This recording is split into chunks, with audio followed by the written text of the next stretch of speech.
नमस्कार दोस्तों, कैसे हैं आप लोग। देखिए, झारखंड में जो आपका पारा टीचर का वैकेंसी निकला है, रेगुलर वैकेंसी, सरकारी नौकरी झारखंड में पारा टीचर का। तो सबसे पहले इस वीडियो के शुरुआत में हम आपको ये चीज़ बता दें कि झारखंड में जो पारा टीचर का वैकेंसी निकला है, बहुत लोगों के मन में ये डाउट है कि जो पहले से टीचर है वो अप्लाई कर सकते हैं, लेकिन ऐसा कुछ नहीं है।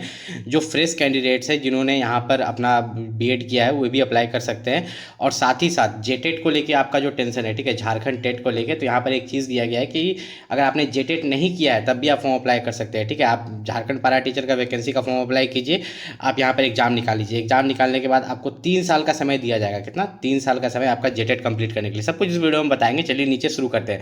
सबसे पहले यहाँ पर बात करें तो यहाँ पर झारखंड पारा टीचर का फॉर्म भरने के लिए फॉर्म फीस जो है 100 रुपये है सभी के लिए। सिर्फ SC ST के लिए फॉर्म फीस जो है 50 रुपये फॉर्म फीस यहाँ पर जो है रखे गए हैं। अब यहाँ पर थोड़ा सा अगर हम लोग नीचे चले तो यहाँ पर आप देखिएगा कि जो इंटरमीडिएट लेवल के छात्र हैं यहाँ पर, ठीक है, जो मतलब कक्षा 1 से लेके 5 तक पढ़ाने के लिए जो यहाँ पर सीट रखा गया वो सीट इन्होंने यहाँ पर बताया है कि यहाँ पर 1909 सीट है। कितना? टोटल 1909 सीट यहाँ पर है कक्षा 1 से लेके 5 तक पढ़ाने के लिए। और ये लगभग सभी जिला में है, चतरा में, बोकारो में, देवघर में। यहाँ पर आपका जिला में दिया गया कि जिला वाइज यहाँ पर कितना सीट है, आपको जिला भी प्रेफरेंस में भरने का मौका मिलता है।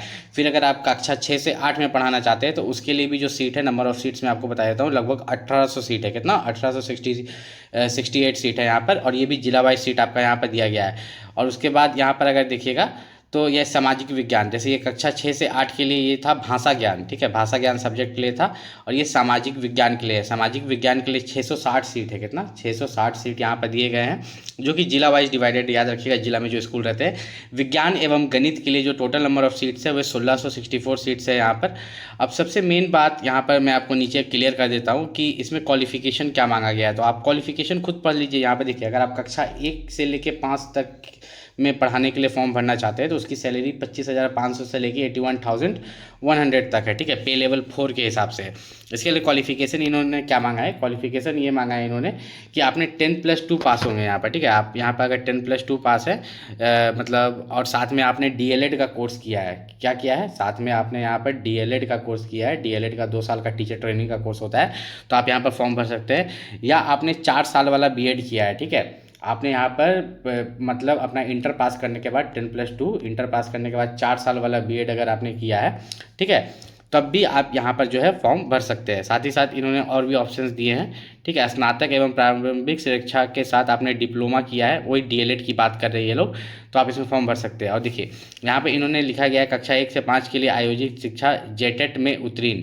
और साथ ही साथ इन्होंने एक चीज़ और दिया है कि अगर आप जेटेट में उत्तीर्ण यहाँ पर नहीं है, अभी आपने जेटेट एग्जाम नहीं दिया है, ठीक है, ध्यान से समझिएगा, अगर आपने अभी तक जेटेट एग्ज़ाम नहीं दिया है तो आपको यहाँ पर समय दिया जाएगा 3 वर्ष का। देखिए, मैं ये खुद से नहीं बोल रहा, यहाँ पर लिखा गया है नियुक्ति के पश्चात 3 वर्ष के अंदर एवं पहले यहाँ पर जो है आपको जो है जेटेट क्लियर करना है। मतलब जब आपकी नियुक्ति हो जाएगी, मान लीजिए झारखंड पारा टीचर का आप ये एग्ज़ाम निकाल लेते हैं, एग्ज़ाम निकालने के बाद जब आपकी जॉब हो जाएगी तो जॉब लगने जिस दिन आपका जॉब लगता है उस दिन से आपको 3 साल का समय मिलेगा। तीन साल के भीतर आपको जो है जेटेट का एग्ज़ाम निकालना होगा। और 3 साल के भीतर ये लोग जेटेट का नोटिफिकेशन भी निकालेंगे, क्योंकि ये लोग खुद बोल रहे हैं ये चीज़, खुद ये समय दे रहे हैं। ठीक है, फिर अगर कक्षा 6 से 8 के लिए आप अप्लाई करना चाहते हैं तो आपको पता है कि वो कक्षा 6 से 8 के लिए आपके डिग्री के हिसाब से होता है कि आपने किस सब्जेक्ट में BEd किया है। ठीक है, जिस सब्जेक्ट में आपने BEd किया है, एक तो ग्रेजुएशन चाहिए, और जिस सब्जेक्ट में आपने BEd किया उस सब्जेक्ट में आपका BEd होना चाहिए, तो आप फॉर्म अप्लाई कर सकते हैं। या आपने 4 साल वाला BEd किया है तब भी फॉर्म आप यहाँ पर अप्लाई कर सकते हैं।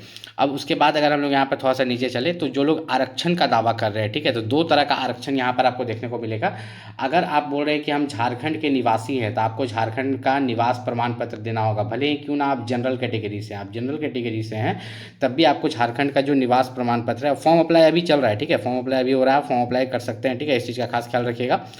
और एक चीज़ आपको बता दें कि झारखंड के अगर आप निवासी हैं, ठीक है, जनरल कैटेगरी से भी है तो निवास प्रमाण पत्र देना होगा। लेकिन अगर आप झारखंड के OBC कैटेगरी से आते हैं, OBC SC ST या EWS कैटेगरी से, तो आपके पास जाति प्रमाण पत्र बना हुआ होना चाहिए। एज लिमिट यहाँ पर जो है, एज लिमिट यहाँ पर जो है मिनिमम 21 साल है। कितना? मिनिमम आपका एज 21 साल होना चाहिए।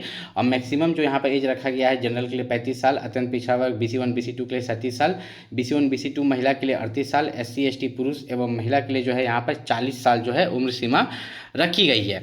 उसके बाद हम लोग यहाँ पर थोड़ा सा अगर नीचे चले तो यहाँ पर इन्होंने एग्ज़ाम के बारे में बताया है कि एग्ज़ाम आपका कैसे कैसे होगा। तो चलिए इस चीज़ को भी हम लोग यहाँ पर नीचे में देख लेते हैं। याद रखिएगा, झारखंड में ये भर्ती बहुत सालों के बाद हो रही है, तो इसमें फॉर्म आपको ज़रूर भरना है, ऐसा नहीं कि आपको छोड़ देना है।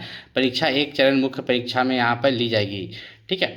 तो परीक्षा का स्वरूप अगर देखें तो इन्होंने अभी तक डिसाइड नहीं किया है कि ये यहाँ पर OMR बेस्ड परीक्षा लेंगे या आपका कंप्यूटर बेस्ड लेंगे। इन्होंने स्लैश देके दोनों को ऑप्शन में देखिए, यहाँ OMR लिख दिया, यहाँ CBT लिख दिया। मतलब आपका इस बार एग्जाम या तो OMR पर भी हो सकता है, कंप्यूटर पर भी हो सकता है। ये आपको कब पता चलेगा? जिस समय आपका जो है ये ऑफिशियल एग्ज़ाम डेट जारी करेंगे ना, उस समय पता चलेगा। तो मुख्य परीक्षा का पाठ्यक्रम ये है कि आपका जो पत्र 1 है, ठीक है, पत्र 1 जो है माध्यमिक परीक्षा के अनुरूप आपका जो भाषा है इसमें से आपको कोई एक भाषा चूज़ करना है। जैसे कि आपका हिंदी दिया गया है, अंग्रेजी, उर्दू, संथाली, बंगला, इसमें से कोई एक भाषा चूज़ करना है। मान लीजिए मैं रहूँगा, मैं हिंदी चूज़ करूँगा, तो मुझसे हिंदी के 100 क्वेश्चन पूछे जाएंगे, 100 मार्क्स का। 2 घंटे का समय इस पेपर के लिए हमको दिया जाएगा, पेपर 1।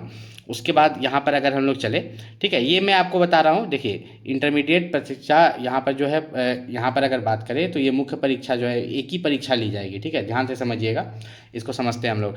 पेपर 2, पेपर 1 आपका मैंने क्लियर कर दिया कि कोई एक भाषा चूज़ करना है। पेपर 2 में भी कोई आपको एक भाषा चूज़ करना है। यहाँ पर हिंदी, अंग्रेजी, उर्दू, संथाली, बंगला, मुंडारी दिया हुआ है, तो इसमें से भी कोई एक भाषा आपको यहाँ पर चूज़ करना है, जिससे 100 क्वेश्चन पूछे जाएंगे, 100 मार्क्स का, 2 घंटे का समय। उसके बाद आपका जो है सामान्य ज्ञान से 50 क्वेश्चन है, और सामाजिक विज्ञान से 75 क्वेश्चन है यहाँ पर, और विज्ञान एवं गणित से 75 क्वेश्चन है। तो इसमें से आपको चूज़ करना रहता है। टोटल 300 प्लस 100 मार्क्स, और यहाँ पर जो है आपको 3 घंटे का समय दिया जाता है। कितना? 3 घंटे का। तो एक पेपर के लिए 2 घंटा, एक पेपर के लिए 2 घंटा, और तीसरे पेपर के लिए 3 घंटे का समय आपको यहाँ पर दिया जा रहा है। पूरा सिलेबस जो है, पूरा सिलेबस यहाँ पर दिया गया है आपका नोटिफिकेशन में। और अगर आप यहाँ पर जो है बीएड करके आ रहे हैं एग्ज़ाम देने के लिए, तो आपके लिए ये पेपर होने वाला है। सेम है आपका, पेपर 1 पेपर 2 सेम है, ठीक है। पेपर 1 में भी आपको एक भाषा चूज़ करना है, पेपर 2 में भी आपको एक भाषा चूज़ करना है, ठीक। और पेपर 3 में क्या हो जाता है कि आपका सामान्य ज्ञान पूछता है, 100 क्वेश्चन 100 मार्क्स का, और पेपर 4 वैकल्पिक हो जाता है। 4 पेपर हो जाते हैं यहाँ पर, पेपर 4 वैकल्पिक हो जाता है। इसका मतलब कि आपका जो भी सब्जेक्ट है, गणित है, भौतिक है, ठीक है, जो भी आपका सब्जेक्ट है उससे 180 क्वेश्चन यहाँ पर आते हैं। 180 मार्क्स का 3 घंटे का समय रहता है, वो आपको यहाँ पर चूज़ कर लेना है, ठीक है। अब मेनली अगर हम यहाँ पर बात करें, तो अगर आप यहाँ पर झारखंड पारा टीचर में फॉर्म अप्लाई कर रहे हैं, उससे रिलेटेड आपको कोई भी डाउट है तो आप नीचे कमेंट करके पूछ सकते हैं। झारखंड पारा टीचर के लिए जो सबसे बेस्ट बुक है उसका लिंक मैंने इस वीडियो के डिस्क्रिप्शन में डाल दिया, वहाँ से जाके आप परचेस कर सकते हैं। कोई भी दिक्कत हो नीचे कमेंट करके पूछ सकते हैं। झारखंड में अगर आप पारा टीचर भर्ती की तैयारी कर रहे हैं, उससे रिलेटेड अगर आपको कोई भी डाउट है तो आप नीचे कमेंट करके पूछ सकते हैं। और झारखंड पारा टीचर के लिए जो सबसे बेस्ट बुक है उसका लिंक मैंने इस वीडियो के डिस्क्रिप्शन में डाल दिया, वहाँ से जाके आप परचेस कर सकते हैं।